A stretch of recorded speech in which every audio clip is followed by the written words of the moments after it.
ক্ষমতা নিয়েই মেক্সিকো কানাডার পণ্যের ওপর 25% কর আরোপ করতে চান নবনির্বাচিত মার্কিন প্রেসিডেন্ট ডোনাল্ড ট্রাম্প। সেই সঙ্গে তিনি চীন থেকে আমদানি হওয়া পণ্যেও 10% কর আরোপের ঘোষণা দিয়েছেন। স্থানীয় সময় সোমবার ট্রাম্প নিজস্ব সামাজিক যোগাযোগ মাধ্যম ট্রুথ সোশ্যালে এসব তথ্য জানান।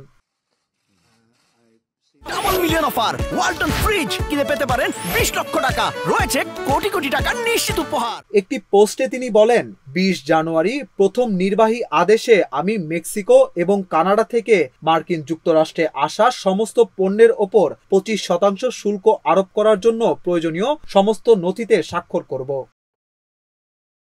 এরপর আরেকটি পোস্টে ট্রাম্প জানান, তিনি মাদক চোরাচালান মোকাবিলায় ব্যর্থতার দায়ে আমদানি হওয়া চীনের পণ্যের ওপর অতিরিক্ত 10% শুল্ক আরোপ করবেন। বার্তা সংস্থা এএফপি জানায়, শুল্ক আরোপ ট্রাম্পের অর্থনৈতিক এজেন্ডার একটি গুরুত্বপূর্ণ অংশ। বিশ্লেষকরা বলছেন, শুল্ক আরোপ প্রবৃদ্ধিকে ক্ষতিগ্রস্ত করবে এবং মুদ্রাস্ফীতি বাড়িয়ে দিবে। এর প্রভাব পড়বে ভোক্তাদের ওপর। তবে ট্রাম্প সংশ্লিষ্টরা বলছেন, শুল্ক আরোপ মার্কিন যুক্তরাষ্ট্রের জন্য একটি দর কষাকষির রাস্তা তৈরি করে, যা তার বাণিজ্য অংশীদারদের আরও অনুকূল হতে বাধ্য করে।